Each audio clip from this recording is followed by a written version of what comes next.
안녕하십니까? 그림책으로 읽는 영성 노트르담입니다. 마리아 선생님 안녕하세요. 안녕하세요. 반갑습니다. 반갑습니다.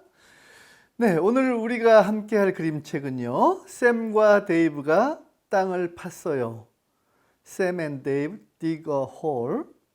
맥 바넷 글, 존 클라센 그림, 서남희 옮김, 시공 주니어에서 출간이 됐군요.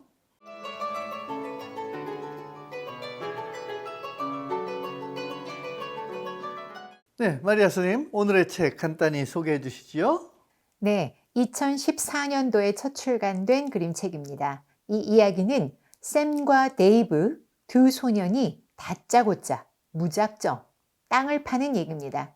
네, 오늘의 그림책은 글 작가와 그림 작가가 협업을 했네요. 네. 두 작가 소개 부탁드리겠습니다. 글을 쓴 맥 바넷은 1982년 미국 태생입니다. 작품으로 애너벨과 신기한 털실, 세모, 네모, 동그라미, 말, 레오 나의 유령 친구 외 다수가 있습니다. 묵직한 주제를 재미있는 이야기와 유머, 재치에 실어서 전달하죠. 그림을 그린 존 클래스는 1981년 캐나다 태생입니다. 글 작가이면서 그림 작가고 동시에 애니메이터이기도 합니다. 대표작으로 모자 3부작이라고 일컬어지는 것이 있는데요. 내 모자 어디 갔을까? 이건 내 모자가 아니야. 모자를 보았어. 이렇게 세 권입니다. 그리고 앞서 맥 바넷이 글을 썼던 세모, 네모, 동그라미, 일명 도형 시리즈의 그림을 그렸죠. 유머러스하면서도 약간은 어둡고 음울한 그림을 그려서 독자에게 양가적인 느낌을 줍니다.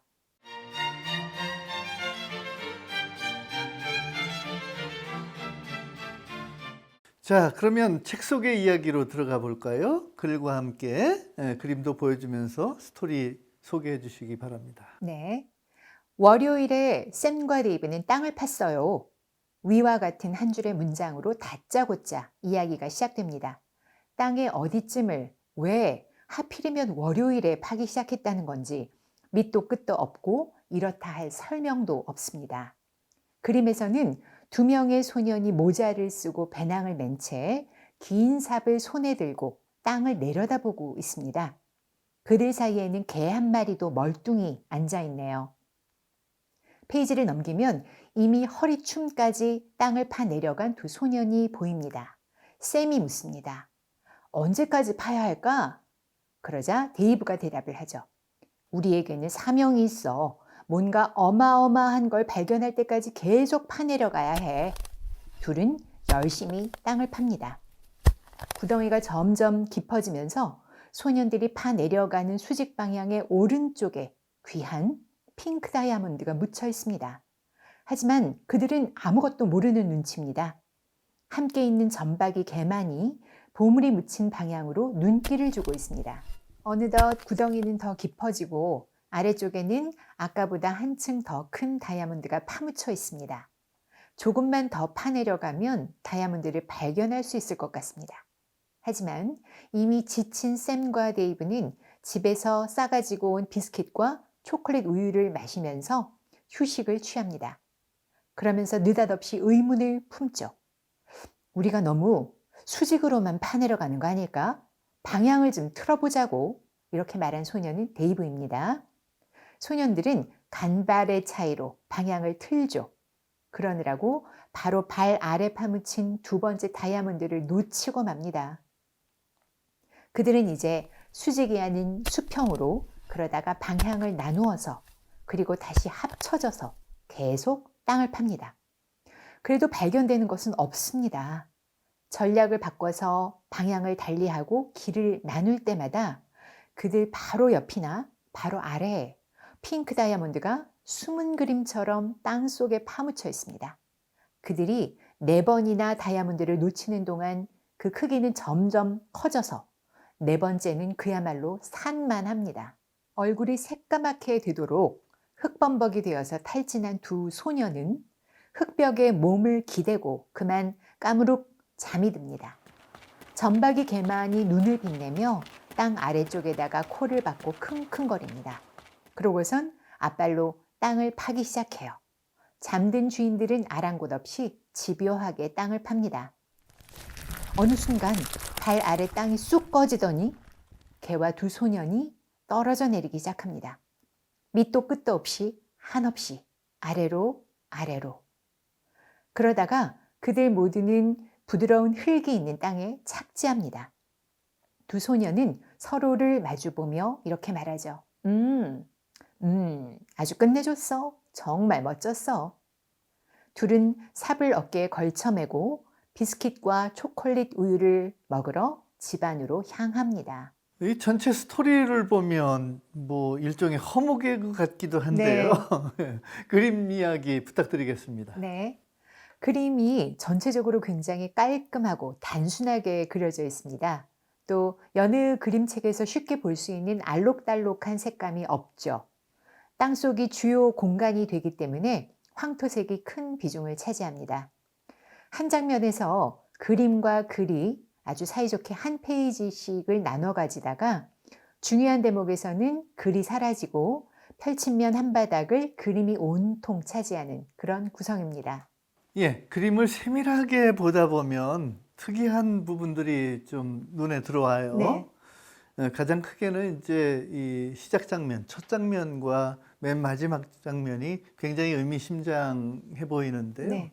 그러니까 이 샘과 데이브가 어떤 삽질을 시작하던 그 시점에서의 그 장면과 또 집으로 돌아가는 그 장면, 네. 같은 장면인 것 같기도 하고 아닌 것 같기도 하고 네. 이게 굉장히 좀 헷갈리게 돼 있어요. 네, 정말 그렇죠. 네. 논란이 많은 부분입니다. 우선 샘과 데이브의 집과 마당을 소개하는 앞장면을 보게 되면 그 마당에 사과나무 한 그루가 있거든요. 그리고 나뭇가지에는 빨갛고 탐스러운 사과 세 알이 달려 있습니다. 왼쪽으로는 그들의 집이 보이는데요. 지붕 위에는 닭 모양의 풍향계가 있고 빨간 목줄을 두른 고양이 한 마리도 있습니다. 빨간 튤립 화분도 하나 보이고요.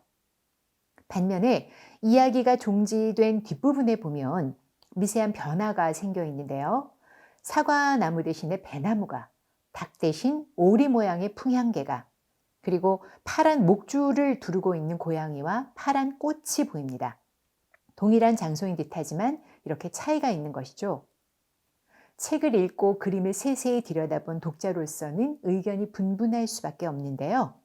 같은 장소라고 생각하는 독자들이 있는 반면에 다른 곳이다, 확연히 다른 위치다 라고 생각하는 독자도 있습니다.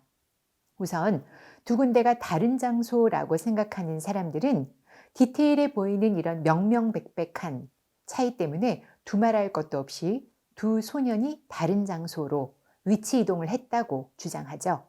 그렇지만 그렇다면 두 소년이 어떻게 해서 이렇게 전혀 낯선 장소에 도달했는가를 설명해야 되는 숙제가 남게 되죠. 그들이 지구의 지층을 뚫고 중심부의 마그마를 헤치고 지구 반대쪽으로 나온 것이다.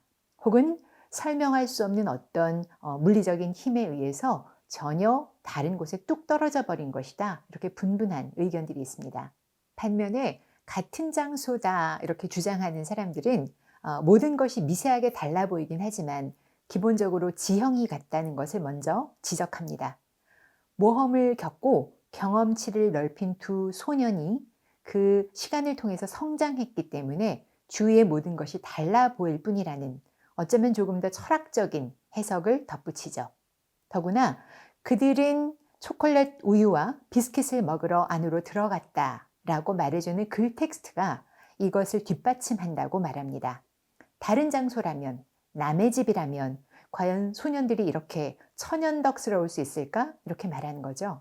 무엇이 정답인지는 알 수 없습니다. 어쩌면 정답이 따로 없는지도 모르죠. 이들이 수직 방향으로만 하강해서 지구의 지층을 뚫고 나간 것인지 혹은 포물선을 그리면서 수평 이동하다가 다시 같은 장소로 복귀한 것인지 혹은 비선형의 어떤 움직임인지 그것도 아니면 시공간을 초월해서 더 높은 어떤 차원에서의 관념적 상징인지 알 수 없습니다. 이 두 그림의 차이에 대해서 어린이들은 훨씬 다양한 답을 내놓는데요. 어쨌든 독자가 읽고 또 생각하기 나름입니다. 그 생각하는 과정 자체 그리고 다양한 의견을 서로 나누는 과정 자체가 독서의 즐거움입니다.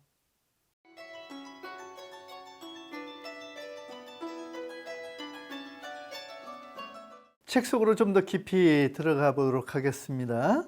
이야기 속에 등장하는 세 인물, 그러니까 샘, 데이브, 그리고 네. 강아지까지 각자 고유의 어떤 성격과 특성을 가진 인물들로 보여요. 네. 하나하나 좀 설명 부탁드리겠습니다. 네. 우선 빨간 모자를 쓰고 있는 데이브는 진보주의자입니다. 늘 상황을 주시하고 문제를 발견하고 다음 행동을 제안하고 상황을 주도하죠. 개혁의 아이콘이고 또 그것을 이끌 만한 뚝심 그리고 리더십을 가지고 있습니다. 반면에 파란 모자를 쓰고 있는 샘은 보수주의자입니다. 데이브의 제안에 늘 수긍하고 별달리 자기 의견을 내세우지 않죠. 어떻게 보면 수동적, 식물적인 인간상이고 달리 보면 체제 수능자라고 말할 수 있습니다. 반면에 아무런 역할도 하고 있지 않은 것 같은 개는 샘과 데이브가 알지 못하는 것을 알고 있죠. 즉 어디에 보물이 숨어 있는가를 알고 있습니다. 말로 설명할 수 없는 어떤 육감, 식스 센스를 가지고 있달까요? 직감이 발달한 그런 인물 유형입니다. 늘 예민한 촉수로 상황을 보고 있다가 조용히 자기가 원하는 것을 손에 넣는 실속파입니다. 예, 이 이야기의 밀도가 이제 아주 긴밀하게 발생하는 그런 지점이 그 작가가 보물이 묻혀 있는 그 지점을 독자에게만 보여준다는 데 있어요. 그렇죠. 그래서 이 땅의 단면도를 통해서 이제 그것을 독자에게만 보여주는데요. 네, 주인공인 샘과 데이브는 뭐 전혀 그러한 사실을 모르죠. 네. 이러한 이야기 전개 방식을 이제 뭐 이야기를 깊이 연구하는 진영에서는 정보의 위계를 설정한다 이렇게 말을 합니다. 네. 뭐 그런 부분에서 그러니까 영화적으로 봤을 때 최고의 대가는 바로 알프레드 히치콕 감독이었죠. 네. 서스펜스 스릴러의 대가라고 하는 그 히치콕이 설명한 그 원리가 있습니다. 간단히 소개하면 여기에 이제 텅 빈 방이 하나가 있고 가운데 원탁이 놓여 있는데 괴한이 몰래 들어와서 그 원탁 아래 폭탄을 설치하고 나가는 거예요. 네. 그런 다음에 이제 그 방에 두 명의 사람이 들어와서 아주 일상적인 대화를 나눈다고 할 때 그 영화적으로는 이제 그 시한폭탄 장치가 가령 뭐 1분 후에 터지게 돼 네, 있다라고 그렇죠. 보이죠. 했을 네. 때 그 상황을 이제 모르는 순진한 그 등장인물들 그것을 바라보는 관객은 이제 소리치고 싶어진다는 거예요. 네. 이 사람들아 거기 테이블 밑에 시한폭탄이 장치돼 네. 있거든. 빨리 그 방에서 벗어나든지 아니면 폭탄을 발견하란 말이야. 이렇게 이제 그러니까 말하자면 이야기 속에 관객으로 하여금 뛰어들게끔 그렇죠. 소리치게 만드는 것이 네. 바로 이제 이 서스펜스 스릴러의 가장 원초적인 모습이다. 이렇게 이제 히치콕은 설명을 하는 거죠. 네. 근데 오늘의 그림책에서도 그러한 원리가 작동이 되고 있는 거예요. 네. 이 작가는 독자에게만 어디에 보물이 있는지를 알려주고 등장인물들에게는 그러한 사실을 이제 전혀 알려주지 못하게 하는 거죠. 그랬을 때 독자는 이 샘과 데이브의 그런 어떤 땅 파기에서 위치를 자꾸 바꿔나갈 때 거기서 이 바보들아 그렇게 하면 안 돼 이렇게 소리치게 만들고 싶고 거기서 바로 독자의 이 몰입 이것이 강도가 점점 더 강해지는 것을 이제 원하는 거죠. 네, 정말 그렇습니다. 샘과 데이브가 다이아몬드를 아슬아슬하게 비켜갈 때마다 그리고 또 그 다이아몬드의 크기가 점점 커질 때마다 독자들은 안타까워서 어쩔 줄을 모르죠. 영화든 그림책이든 말씀하신 것처럼 이렇게 관객 혹은 독자들에게 더 많은 정보를 주고 인물들에게는 감추는 혹은 알려주지 않는 것은 앞에서 말씀하신 것처럼 관객을 우위에 두는 것이고요. 동시에 이야기 속으로 끌어들이는 전략이죠. 30대의 재기발랄한 글작가, 그림작가 이 두 사람이 이렇게 흥미로운 전략을 구사하고 있는 겁니다. 이 샘과 데이브는 어느 날 갑자기 뭐 아무 이유도 없이 삽으로 땅을 파기 시작했는데요. 이건 말 그대로 남자들 군대용으로 삽질을 한다는 말이 있는데요. 네. 별로 어감이 좋지 않지만 뭐 아무 의미도 없는 짓 또는 뭐 해놓고 나니까 하나만 하게 된 일 이런 것을 이제 이야기하는 군대 용어가 있는데요. 네. 이것이 이제 우리 사회의 어떤 성과 중심 또는 결과 중심주의에서 비롯된 일종의 뭐 이렇게 좀 비속어이기도 한 거죠. 그렇다면 이야기 속에 샘과 데이브의 삽질은 어떻게 봐야 될지 이게 궁금해요. 두 소녀는 물리적으로 정말 땅을 팠고요. 아무런 성과가 없었기 때문에 정말 삽질한 거 맞습니다. 그들에게는 어떤 특정한 지향이나 목표가 애초에 없었을 수도 있습니다. 열심히 삽질을 하고 그 삽질에 어떤 보상이나 성과도 뒤따르지 않았지만 다시 원점으로 돌아와서는 정말 굉장했어, 멋졌어 이렇게 말하는데 노력을 했다면 반드시 열매를 거두어야 마땅하다 이렇게 믿는 우리의 도식으로는 정말 싱겁고 조금은 허무맹랑한 방식의 종지가 아닐 수 없죠. 하지만 이 이야기를 조금 다른 차원에서 생각을 해보자면 소년들은 다양한 모색 가운데 땅 파는 행위 자체를 즐겼고요. 수고로운 노동이 그들에게는 곧 자체로 놀이 또 희열이었다고 생각할 수도 있죠. 그렇게 본다면 그 과정 자체가 결코 헛일이거나 시간 낭비는 아니었던 겁니다.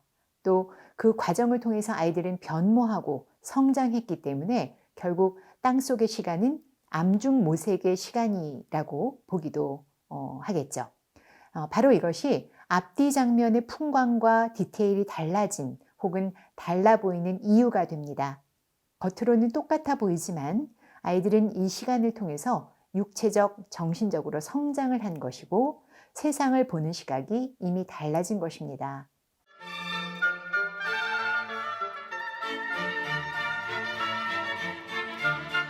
두 소년이 땅을 판 이야기 영성으로 다시 듣겠습니다. 네. 참 우리 인생에 대한 이야기라고 저는 네. 봤습니다. 그런데 우리가 살아가면서 보면 가정법을 참 많이 쓰죠. 네. 만약에 그때 뭐 이랬더라면 뭐 저러지 않았더라면 등등 그죠? 그런 것이 다 가정법인데요. 이제 주로 이렇게 그 놓친 것들에 대한 안타까움 그죠? 또 회한의 토로인데요. 네. 결과를 놓고 이제 그 과정을 후회하는 건데 그 모든 것이 이제 뭐 내 경험의 부족이나 무지의 소산인 것처럼 뭐 이렇게 자책하기도 하고 네. 또 그 방향을 또 이렇게 가족이나 친구나 이렇게 바깥으로 돌려서 속절없이 원망하기도 하는 게 인생입니다. 우리 모두는 인생에서 수많은 선택의 기로에 서고 또 그러한 선택의 그 결과 속에서 오늘 우리가 이제 어떤 풍부한 소산을 얻기도 하고 또 우리가 수고하고 노력한 것보다 터무니없이 이렇게 적다, 작다 네. 이런 이제 결과를 얻기도 하는 거죠. 네. 그랬을 때 이제 과거에 우리가 들인 품이나 수고나 노력에 비해서 현재의 결과가 너무 이제 작다라고 하면 우리는 그때 이 길 말고 다른 길을 선택했어야 됐어 하고 이제 자책하기도 그렇죠. 하고 또 그 방향을 남에게 이제 투사해서 뭐 남을 질책하거나 원망하기도 하고 이러면서 사는 게 인생인데요. 그렇지만 우리가 그 방향을 좀 달리 봐야 될 필요가 있는 거죠. 우리의 그 어떤 인생의 성과와 무관하게 지금 내가 가지고 누리고 있는 것의 소중함, 이것을 이제 알아보는 안목 이게 필요하고요. 그 모든 일들 가운데서 나를 성장시킨 것에 대한 감사가 필요한 거죠. 우리가 어떤 좋은 기회를 잃었대도 또 그로 인해서 큰 다이아몬드를 놓쳤대도 그 과정 자체를 열매로 여길 수 있다라고 하면 그건 이제 감사가 나오지 않을 수가 없는 거죠. 네. 그래서 어떤 내 인생이 다른 차원에서 어떤 의미를 획득할 수 있다. 늘 그것이 우리의 삶의 현재 삶의 질을 또 높이는 그런 원동력이라고 하는 깨달음 여기에 도달하는 게 굉장히 중요하다고 보고요. 그런 면에서 봤을 때 이 이야기 속에 샘과 데이브는 어린 아이들의 뭐 이렇게 순진한 땅 파기 놀이일 수도 있지만 그런 이야기, 겉이야기를 통해서 우리에게 깊은 울림을 주는 그래서 이 아이들이 우리에게 어떤 선생이 되는 그런 모습을 보여주는 겁니다. 네, 아까 그 토파보기에서 선생님께서 설명해 주신 바 있듯이 이 이야기는 허무개그 같아 보이지만 그 속에는 우리 인생에 대한 깊은 비유, 이게 숨어 있다고 보거든요. 네. 그렇기 때문에 대체 왜 아이들은 땅을 파는 것인가 라고 묻는 것은 대체 이 아이들은 왜 사는 것인가 라고 묻는 것과 같다고 저는 생각을 해요. 그렇기 때문에 이 등산가에게 당신은 왜 산에 올라요? 이렇게 묻는 것, 그것과 네, 같은 거죠. 네. 저기에 산이 있으니까 이 힐러리 경이 에베레스트에 올랐던 그 힐러리 경이 얘기했던 바와 같은 거죠. 여기서 또한 이 삽은 우리 인생의 방편이고 도구라고 우리가 읽을 수 있는 겁니다. 네. 우리들 각자가 이 세상에 태어날 때 가지고 온 사실은 이제 믿음의 눈으로 보면 하나님께서 우리에게 선물로 주신 그 각자의 다른 탤런트죠. 그것은 은사인 것이죠. 그래서 그것을 가지고 우리는 저마다의 그 삶의 조건과 환경 속에서 묵묵히 인생을 살아가는 겁니다. 네. 그 과정에서 우리는 때로 혼자가 아니라 둘이나 셋, 그 이상 여러 사람이 합력하기도 하는 것이고요. 그 과정의 끝에는 어떤 열매가, 풍성한 열매가 있을 수도 있고 또 일평생 수고하고 노력했지만 아주 적은 소산만 가지고 있거나 아무것도 이렇게 얻지 못하는 그런 인생도 있는 것이죠. 우리는 인생을 살아가면서 직진만 하지는 않습니다. 그렇게 할 수도 없죠. 때로는 방향을 좌로 틀고 우로 바꾸고 가까운 길을 두고 먼 길 돌아가기도 하고 그런 게 인생이죠. 그러니까 이 처음에 계획대로 진행했으면 더 큰 성과를 얻었을 텐데 중간에 계획을 또 수정했더라면 더 큰 성취를 얻을 수 있었을 텐데 이런 계속 어떤 가정 속에서 우리는 인생을 살아갈 수밖에 없죠. 근데 가장 중요한 것은 성경의 말씀은 그겁니다. 내가 네 앞에 생명과 사망과 복과 저주를 놨다라고 하는 거죠. 그래서 바로 너희가 살기 위해서 생명과 행복을 추구하고 그것을 붙잡아라. 죽음과 사망, 어떤 불행에 이르는 길로 가지 말라라고 하는 그 경계의 말씀이 신명기 30장 19절에 기록이 되어 있습니다. 네. 이스라엘 이스라엘 백성에게 어떤 길이 가장 복된 인생의 길인지를 알려주는 말씀이죠. 또 이 로마서 10장 9절에서부터 10절까지도 우리가 예수님을 어떤 주님이라고 입으로 고백하고 또 마음으로 믿어서 의에 이르고 또 입으로 고백해서 구원을 얻는 그 길을 너희 인생에서 붙잡으라고 하는 그런 명령. 이게 우리 믿는 신자들에게 있어서는 가장 귀한 인생의 지침이고 또 그런 어떤 삶의 목표와 방향을 잘 붙잡고 나갔을 때 우리가 인생에서 가장 큰 소산이 무엇인지 그리고 또 그러한 삶의 과정 자체가 감사고 기쁨이라고 하는 이 고백이 나올 수밖에 없다라고 하는 것이죠.